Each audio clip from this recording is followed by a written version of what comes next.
Welcome to Historical Nerdery, the show that destroys the myths of the American Revolution one podcast at a time. I am your head nerd, Alexander Kane. On today's episode, we'll discuss the forgotten battle of the American Revolution, the May 1775 Battle of Chelsea Creek. I hope you will join us today on Historical Nerdery. Let's get into the show. After the bloody events at Lexington and Concord on April 19, 1775, New England militia began to systematically encircle the town of Boston, placing the English garrison, then commanded by Governor-General Thomas Gage, under siege. British forces in the town had a navy stationed in Boston Harbor, but provisioning men from the water was a tricky business. The British military had a long-standing practice of supplementing troops' rations with fresh meat and produce that it purchased from local farmers. If these supplies were to be interrupted, General Gage would be forced to depend upon a long and tenuous line of communication to British possessions in Nova Scotia and ultimately back to England. Massachusetts leaders understood that it was unlikely that they could entirely cut off the flow of supplies to the British Army. But if they could significantly cut into it, they might starve the English out of Boston. On May 7, 1775, eager to interdict supplies that might support the enemy, the Massachusetts Committee of Safety passed a resolution ordering the Selectmen and Committee of Correspondence for the town of Chelsea to take effectual methods for the prevention of any provisions being carried into the town of Boston. Unfortunately, the resolution presented something of a problem. The Selectmen and Committee of Correspondence for Chelsea lacked the authority to call on the Massachusetts Grand Army for assistance in implementing the directive. At the same time, local farmers were in a quandary. William Harris, manager of Oliver Wendell's farm on Hog Island, confided to a friend that he felt very uneasy. The people from the men of war frequently go to the island to buy fresh provision. His own safety obliges him to sell to them. But on the other hand, the Committee of Safety have threatened that if he sells anything to the British Army or Navy, that they will take all of the cattle from the island, and our folks tell him they shall handle him roughly. British authorities in Boston knew full well what the provincials were up to, and they took measures to respond. There is evidence that General Gage contemplated a move towards Chelsea as early as May 10th. On that date, a man named Elijah Shaw testified before the Massachusetts Committee of Safety that he had overheard Gage say that the troops would soon make a push either towards Dorchester Neck or Chelsea. Shaw went on to report that the British had visited his farm and had liberated a large number of animals and 5 tons of hay. Despite the provincial threat, General Gage was, in fact, sending out small detachments of 50 men on foraging details at this time. As a result, the Massachusetts Committee of Safety revisited the issue at its session of May 14, 1775. The best way to prevent the animals and hay from falling into enemy hands was to remove them altogether. The mission was entrusted to Colonel John Stark in the 1st New Hampshire Regiment. Unfortunately for the provincial forces, Stark lacked the authority and firepower to carry out the mission. As a result, taking advantage of the disarray, General Gage continued to send out foraging parties. On Sunday, May 21st, he enlisted the support of Vice Admiral Samuel Graves, commander of the North Atlantic Squadron, who dispatched an armed schooner along with 2 sloops to Grape Island, along with a detachment of 100 troops who had been charged with seizing the livestock and hay stored there. Grape Island was incorporated within the town of Hingham, Massachusetts, and was owned by Elisha Levitt, a wealthy loyalist who had previously offered or sold the supplies to Gage. The British sloop's approach alarmed the neighboring towns. General John Thomas, in command of the Massachusetts Grand Army stationed at Roxbury, sent 3 companies to a point of land across from Grape Island, but they were required to wait there lest they be vulnerable to the British while crossing mudflats at low tide. The militiamen opened fire on the island, but given the range, had little effect beyond drawing a response from the British ship's cannons. Eventually, with the rising tide, the militiamen were able to cross in small boats, but by then the regulars had escaped, taking with them what they could. The militiamen contented themselves with setting Levitt's barn ablaze, some 80 tons of hay still inside, and they removed the remaining livestock. Massachusetts provincial leaders scrambled to find a way to prevent further such raids from the British. The Massachusetts Committee of Safety drafted a resolution on May 23, 1775, to the Provincial Congress, urging it to use its authority to secure resources on the Boston Harbor Islands as well as the Massachusetts seacoast.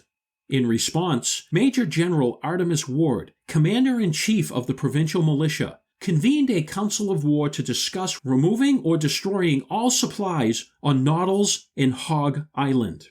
Connecticut General Israel Putnam was placed in command of the operation. According to his account, it was unanimously agreed among the general officers that it was absolutely necessary to remove the stock and effects from said island in order to prevent the enemy receiving any supplies of provisions, and accordingly a party of troops were detached for the above purpose and put under my command.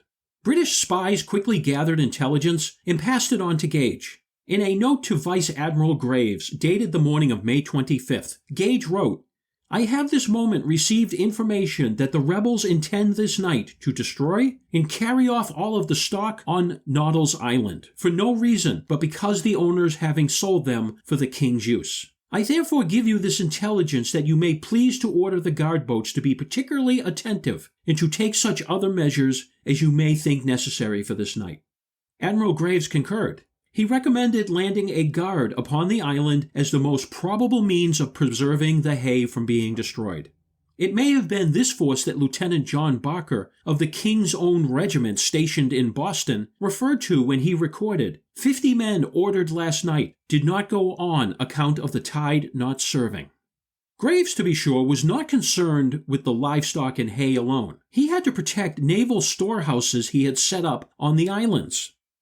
Gage had accurate intelligence about the provincials' plan, but he had been misinformed about the date. The provincials did not move until May 26th, and when they did, it was with a professionalism one would not normally expect from a large body of amateur soldiers from different colonies, who were, for the first time, working together. At 6:15 a.m., a scouting party drawn from several companies of Colonel Samuel Gerrish's 25th Regiment of the Massachusetts Grand Army was dispatched to Chelsea. The group's assignment was not to find the route of march to Hog and Noddle's Island. Instead, the group's mission was to secure the route. At the front of the force was a scouting party under the command of Captain Thomas Sprague of Gerrish's regiment. This contingent of 32 men was to act as a picket force. In other words, it was to warn the main column that would follow of any approach by the regulars and to ensure that no civilian was allowed to tip off the British.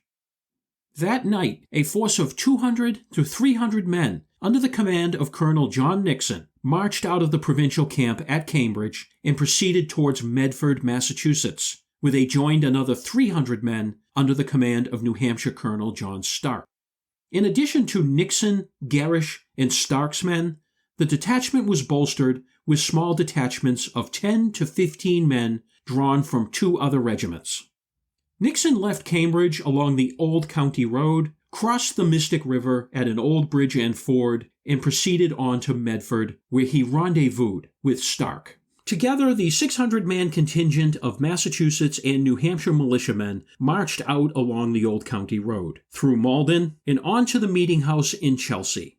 Exactly how long it took the men to reach Chelsea is not known, but it is likely that Stark and Nixon came upon the meeting house during the early morning hours of May 27th. There, they probably met up with a portion of scouts under Captain Sprague's command, with the rest of Gerrish's force being positioned throughout Chelsea. The 27th of May happened to be a special occasion for British Vice Admiral Samuel Graves. Having recently been promoted to Vice Admiral of the White, he was raising his new colors for the first time. When the white flag was run up at 8 o'clock in the morning, the squadron issued a salute of 13 guns. That morning, too, the HMS Diana, commanded by Admiral Graves' nephew, Lieutenant Thomas Graves, returned from a cruise to Maine. Admiral Graves, who had no children of his own, was known to promote his nephew's interests whenever possible. Once the Diana was safely moored off Noddle's Island, Lieutenant Graves reported to his uncle aboard the HMS Preston. At about the same time as Graves was receiving his salute, Stark and Nixon's forces were departing Chelsea Meeting House. Following a small lane leading away from it, they reached Sale Farm between 9 and 10 o'clock. Once at the farm, Stark and Nixon made their final arrangements while waiting for the low tide, and at 11 o'clock in the morning, they crossed Belle Isle Creek to Hog Island. Once there, Stark and Nixon divided their men into smaller detachments to round up the livestock and set fire to any stores of hay they could find.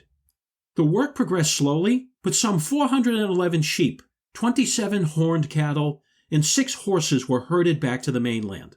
Sometime during the mid-afternoon hours, a small 30-man detachment was sent across Crooked Creek to Noddle's Island. Amos Farnsworth was a member of the party, and his journal is the only primary source we have for the initial phase of the Battle of Chelsea Creek.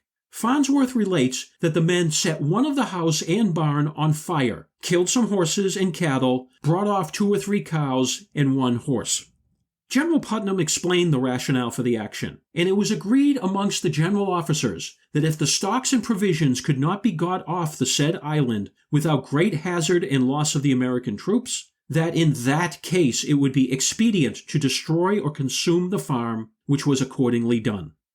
The columns of smoke rising above the burning house and barn were the British forces' first indication that something was afoot on Noddle's Island. Captain John Robinson of the HMS Preston noticed those signs shortly after 2 p.m. and alerted Graves, who issued orders to intercept the Provincials. Graves wrote, "I ordered the Diana to sail immediately between it and the mainland, and get up as high as possible to prevent their escape, and I also directed a party of Marines to be landed for the same purpose." Given the tidal patterns then occurring, Lieutenant Graves, who was not familiar with the upper reaches of Chelsea Creek, faced some tricky navigating. On May 27th and 28th, 1775, the tides actually ran 10 to 11 feet, 2 or 3 feet higher than normal, which would allow the Diana to ascend higher up the creek than she would normally be able to go. At 3 o'clock in the afternoon, a signal was given to land a squadron of Marines, approximately 170 men, who served variously on the HMS Somerset, the HMS Preston, and the HMS Glasgow. As the Marines formed on the beach, the HMS Diana entered Chelsea Creek, followed by 10 to 12 longboats, and began to make her way upstream to cut off the Provincials' avenue of retreat.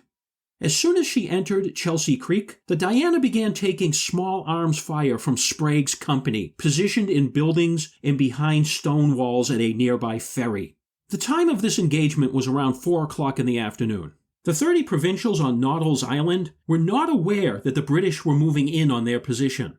But when they began to withdraw, the Diana, which had reached the mouth of Crooked Creek and had a clear line of sight downstream, began firing grape shot at them. The Royal Marines arrived at the crossing point as the last few Provincials were making their way to Hog Island. Half of the Americans' 30-man contingent, acting as a rear guard, took up a position in a ditch while the rest herded off the livestock. Amos Farnsworth wrote, "About 15 of us squatted down in a ditch on the marsh and stood our ground, and there came a company of regulars on the marsh on the other side of the river, and the schooner, and we had a hot fire until the regulars retreated. During this firefight, 2 Marines from the HMS Somerset were wounded." Having failed to corral the American detachment, the Royal Marines withdrew with their stricken brothers, which left the Diana and the longboats to continue the fight. The sun was beginning to set, but both parties seemed unwilling to call it a day. Stark and Nixon appear to have divided their forces again, while some of the men herded the livestock across Belle Isle Creek and back to the Chelsea Meeting House. It appears another group moved through the marshes, shadowing the HMS Diana as she continued to make her way upstream. When the Diana reached a point opposite Hassey's Landing, Stark's and Nixon's forces attacked with muskets. At a subsequent court-martial hearing, the crew of the Diana testified only that they had proceeded to Hog Island, where they engaged a large number of Provincials until they dispersed around 8 or 9 o'clock in the evening. Other historical sources established that the Diana had continued further upstream. At 5 o'clock in the evening, the HMS Cerberus landed her quarter-deck guns, 2 and 3-pounder artillery pieces, which the Royal Marines then hauled up West Head and positioned it so as to command the channel and cover the area of a Chelsea ferry. Together with nearby ships, the artillery began to bombard the provincial position. In Cambridge, General Putnam heard the exchange commence around 5 o'clock. A short time thereafter, an express rider arrived carrying a request for reinforcements from Stark and Nixon. Putnam wasted no time. He marched his force first to Mystic, having heard that the regulars were landing there, and discovering that the intelligence was erroneous. He then double-quicked his men to Chelsea. Accompanying Putnam's detachment was Colonel James Fry's Massachusetts Regiment and a 2-gun section of 3-pounder artillery pieces under the command of Captain Thomas Waite Foster. It was now approximately 8 o'clock in the evening, darkness was closing in, and the crew of the Diana found themselves in a dangerous situation. Lieutenant Graves had proceeded up Chelsea Creek almost as far as the tide mill. The wind had calmed, and a strong tide threatened to beach him on the mainland. Stark and Nixon established a defensive position on the elevation of Chelsea Neck. Lieutenant Graves thus found himself stranded in a sort of cul-de-sac, taking small arms fire from both shores. In order to rescue the Diana, he called in the longboats and ordered them to take the ship under tow, which made the sailors manning the boats ready targets for the Provincials. Putnam arrived with the requested reinforcements at around 9 o'clock and set up Foster's artillery at the new gatehouse. According to civilian eyewitness Elizabeth Hassey, she related that their firing was so intense that it prevented the Diana's withdrawal. James Stevens, a private in Captain Benjamin Farnham's company of Fry's regiment, said simply, "We got down within a quarter of a mile of the ferry and then halted, and our officers went to look out to the place when as soon as the regulars saw our men, they fired on them. Then they firing begun on both sides and fired very warm." Stevens goes on to say, "We got on top of the knoll and the grape shot and cannonballs come so thick that we retreated back down the road and then marched down to the ferry." The Provincials' retreat that was described offered the Diana's crew, and especially the sailors in the longboats, a brief cessation in the hostilities. At about 10 o'clock in the evening, as the slowly moving Diana came abreast of a ferry, she took heavy small arms fire once more. The withdrawing Provincials, afforded some cover by the broad marshes at the base of Mount Bellingham, had quickly redeployed from Chelsea Neck and Mill Hill to the village and ferry landing. Within the buildings and behind the stone walls lining the stretch of Chelsea Creek, they now waited. The longboat's sailors were particularly vulnerable, and two, George Williams and William Crock, both from the HMS Somerset, were killed. With no other option but slaughter, the longboat's men cast off their tow cables and abandoned the Diana. Caught in the tide, the Diana drifted towards Chelsea's shore and ran aground about 60 yards from the ferry landing shortly after 10 p.m. Lieutenant Graves issued an order to deploy a kedge anchor to drag the ship back into the water. The crew tried desperately to haul the ship free from its beached position, but the Diana would not budge. When she began to heel over, Graves ordered her braced. The tide continued to recede, and the bracing failed. When the Diana rolled onto her beam ends, and it was no longer possible to keep the deck and fire the guns, Graves ordered the Diana abandoned. The Britannia, which was now within supporting distance, came alongside to receive the crew. Graves was determined to continue the fight from the Britannia. With daylight and high tide, he planned to reboard the ship, but the Provincials did not intend to allow him that opportunity. They set about plundering the ship of its valuables, including its 4-pound cannons, 12 swivel guns, rigging, sails, ammunition, money, and clothing. Just after midnight, now May 28th, the crew of the Britannia noticed fire and smoke rising from the Diana. A party of 12 Provincials, including Captain Isaac Baldwin of Stark's regiment and Sam Pratt of Chelsea, had piled hay under the ship's bow and set her on fire. To his credit, Graves attempted to retake his vessel, but was easily repulsed. At approximately 3 o'clock in the morning, the fire reached the ship's magazine, and the Diana exploded. Colonel Ephraim Doolittle arrived the afternoon of May 28th with his 400-man regiment to relieve Nixon and Stark and to secure whatever was left of the Diana. His movements touched off a fresh round of artillery fire from British naval ships and the artillery position on Noddle's Island. But for all purposes, the fighting was over.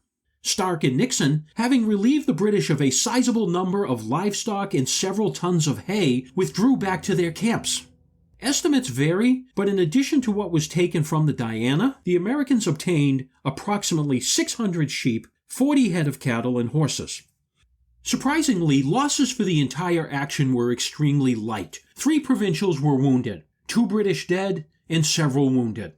Evidence suggests that the British underreported their casualties. A Boston resident recorded that 10 regulars were buried there last Sunday evening, May 28th, who were killed in the engagement, but more had succumbed. 'Tis said they had about 30 killed in the whole and a greater number wounded. Although the destruction of the HMS Diana was certainly a feather in the Provincial's cap, the 30-man detachment that crossed from Hogg to Noddle's Island during the mid-afternoon of May 27th was too small and had too brief a time to do more than initiate the main mission, and so on May 29th, a militia party returned to complete the task of clearing the island of its livestock and fodder. Lieutenant John Barker, still quartered in Boston, recorded in his journal that today the rebels were seen again on the same island. They drove all the cattle and sheep off to the main and set fire to 4 houses.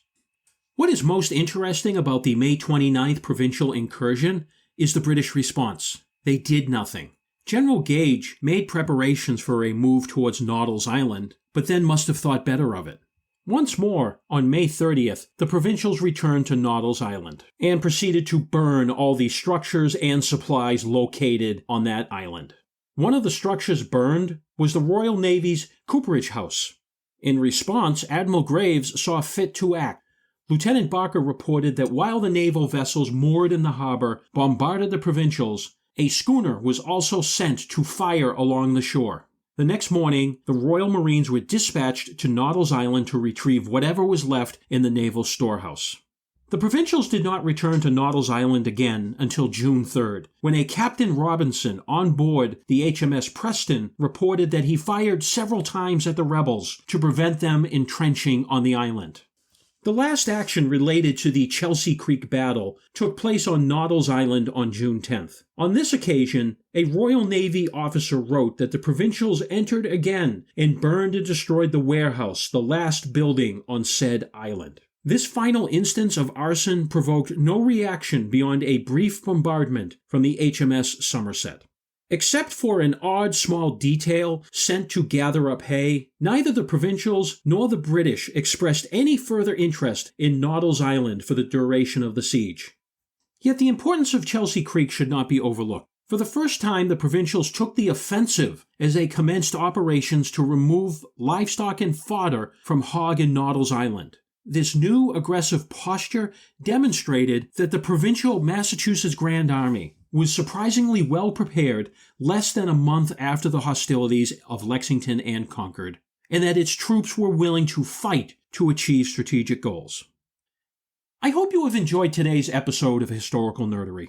To learn more about the Battle of Chelsea Creek, as well as other neat information about Revolutionary New England, be sure to check out my website, historicalnerdery.com, follow me on Facebook and Instagram, and subscribe to my mailing list. I'm Alex Kane, and this has been Historical Nerdery.